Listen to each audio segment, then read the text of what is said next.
Hi, this is Katie Gamble again with my friend Charlie Kuhn for another episode of Clarksville's Conversation. And we have a very special lady with us today that's been on here before, and she's a whole lot of fun, isn't she, Charlie? She is a ton of fun, and our favorite governor, President Alisa White from Peay State University. How Let's you go, doing? Peay. I love that, guys. Thank you. Shoot, we're happy to have you here. And we were talking a little bit before we started about you being at your house. Every now and then at lunch, I will leave downtown and walk around the campus and walk by your house, hoping to get a little lunch, but I never see you outside. You know, because a lot of times I'm walking around campus or I'm walking by your office downtown. Yeah. So we are probably passing each other a We- block apart. We may Well, be. Charlie, I'm friends with Elliot on Facebook, and I've seen some of the pictures he's posted of his cooking lately, and you're missing out because it looks delicious. I promise. Mm-hmm. So you've been really busy, and everybody's asking the question, what's going to happen this fall? But do we even know yet? We are committed to bringing students back to campus. Oh, good. And yes, we're excited about that. We don't know exactly what it's going to look like. I have wonderful people who are close to the situation in terms of what students need to learn in the classrooms, how they need to interact on campus, what their goals are, working together to figure out how we can offer an on-ground experience in a way that promotes social distancing and really allows us to create an environment where people can be as safe as possible. And so it won't look exactly like it's looked in the past, but frankly, I don't think anything is going to look like it has looked in the past, whether you are taking a plane ride or you're going to the theater. So we've got people spending a lot of time planning so that we can have those on-ground classes, but in a safe environment. There's a lot of thought that has to go into a lot of things because, I mean, when you've got a full classroom, you don't, in the past, we didn't think of going to a football game and being elbow to elbow.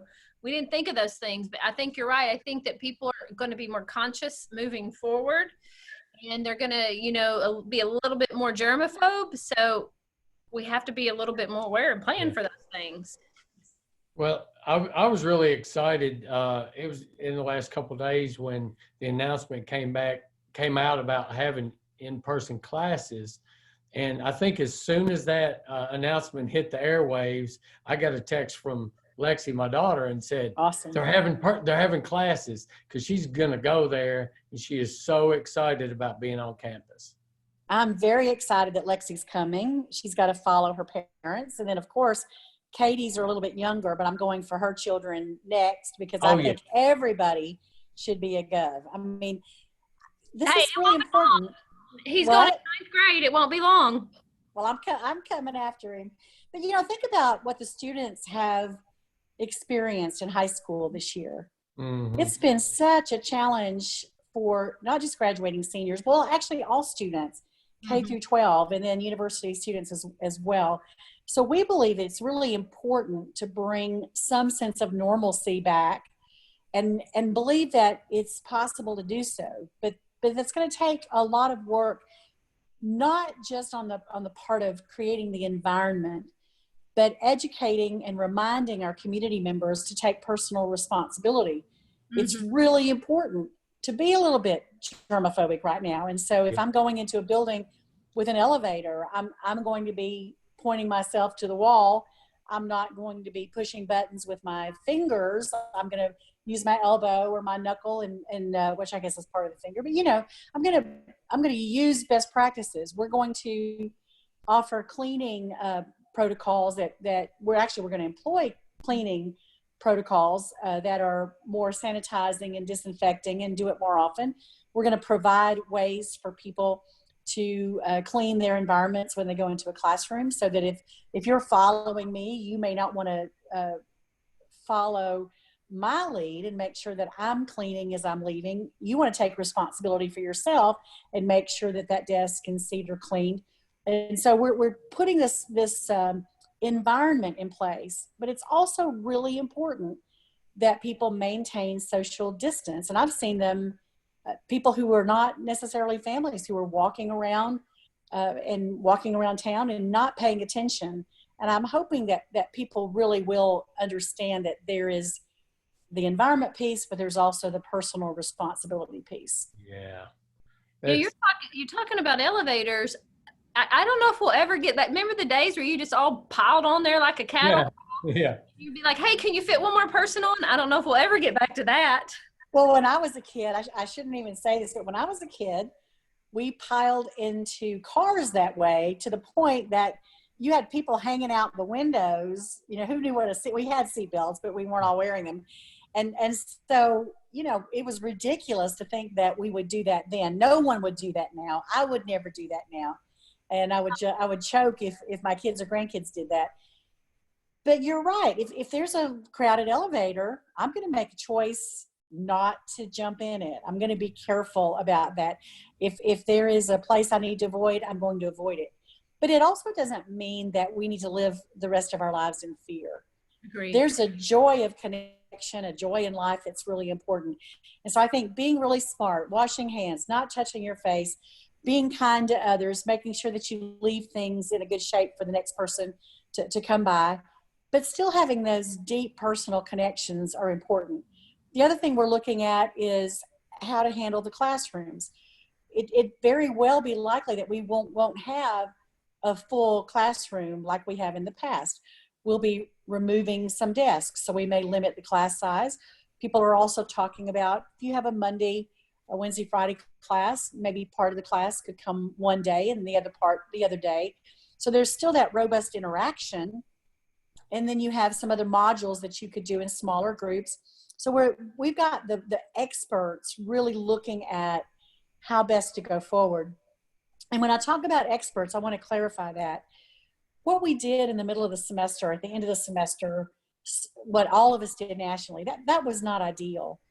These classes that were converted at the last moment were converted at the last moment, and they were not done with instructional designers. I mean, we had some who were working with faculty, but we converted several thousand sections in a course of about 10 days, actually about a week, maybe 8 or 9 days. So the classes, even that are online in the fall, will be more robust, using appropriate technology and pedagogy, and having the instructional designers help, because there will also be some students who feel more comfortable taking online classes. Maybe they have immune compromised systems, or they're taking care of children at home.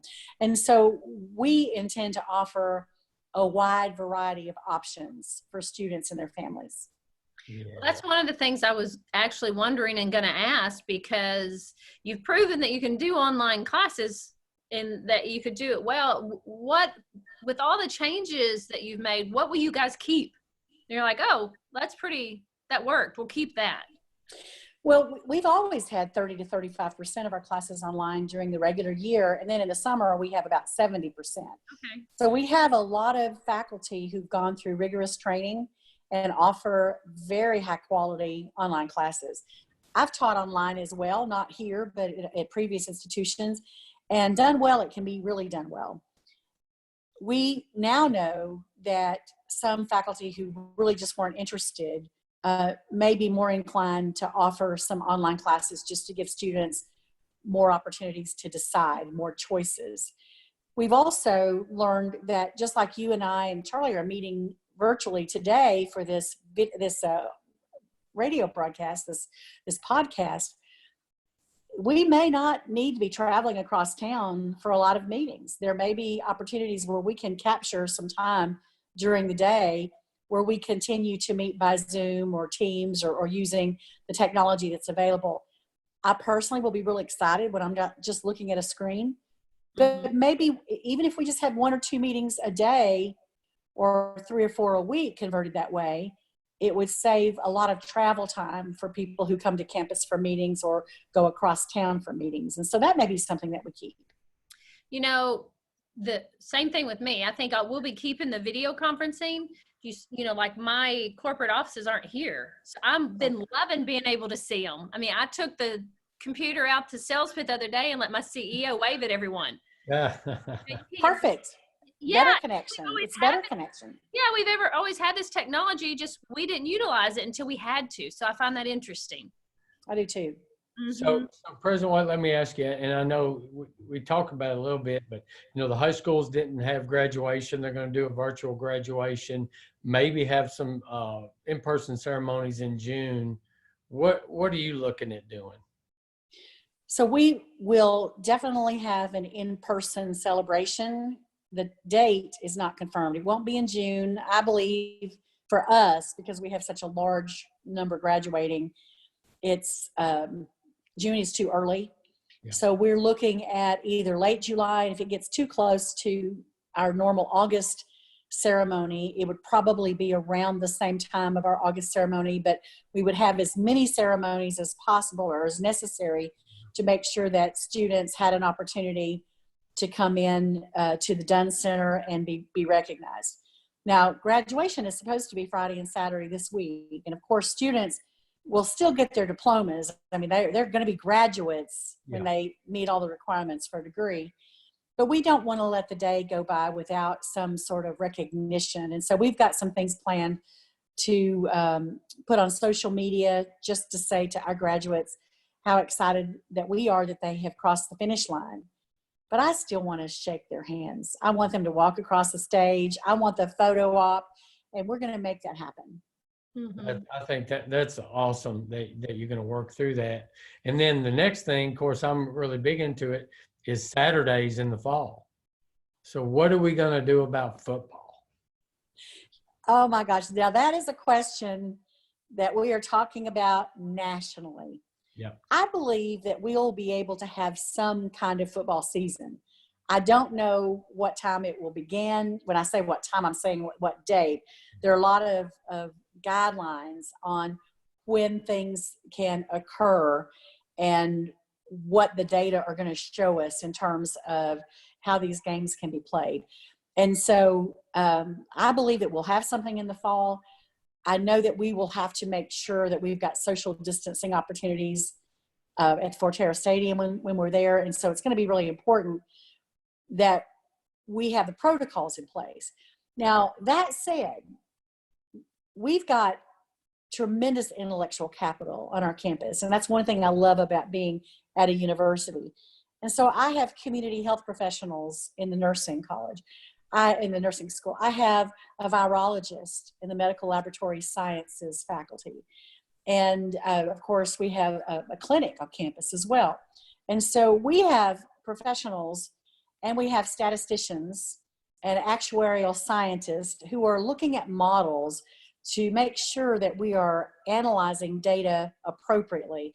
Doesn't mean that every model is accurate. So as we plan for football and we plan for our seasons to begin, we're going to be watching those models and watching the data, making sure that we can flex if need be. Might mean that certain games have to be rescheduled to a later time. It might mean that we start and we manage the situation so that everybody is fine from the get-go. Even things as simple as making sure that we're taking temperatures of the players and making sure that we have protocols in place to make sure that they are playing safe and safe with each other. There are a lot of things that can be done. We've got experts there who are helping us to determine how to do that. I think there's still so many unknowns because as we're all, kind of coming out of our houses, we know we're going to be safe. We wouldn't open things up if we weren't, but we don't know exactly what that means yet. Yeah. That's true. But again, there's that personal responsibility piece. Right. So I think the reducing density is really important. And so if there's something that I really need to do, I'm going to go do it. And I'm pleased to be able to go do it.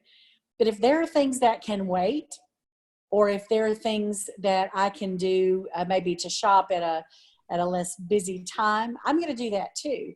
And I'm going to do my part as much as possible to reduce the density in any one person's business while still supporting those businesses and still using their services and still putting the economy to work. But again, we have some choices to make and making sure that we don't all show up at the same place at the same time. Yeah. Right. I agree with that. it's definitely changing times for everybody, not just universities. Everybody's trying to figure out what this new normal is going to look like right now. So I sure appreciate, I know that you've got your hands full over there because you're responsible for how many students and faculty right now? A whole bunch. Yes, we have about 1,300 employees, and we have over 11,000 students. And you know what? It is a new normal, but it's pretty exciting. I have been gratified by how people have come together and been generous with one another. Young people who are really struggling with a lot of shifting things in their lives have just put themselves into volunteering and calling and helping with tutoring children. And I'm just thrilled with what I've seen is a selflessness in our community. And I love that. I hate that this situation is here. I hate that people are struggling, and I hate the economic impact and the challenges with health. But I'm gratified to know that the generosity that I knew was here has been so evident. Yeah. Yeah, I've seen it too. I've seen it amongst my staff. I actually felt pretty blessed that they couldn't wait to get back and spend time together, you know?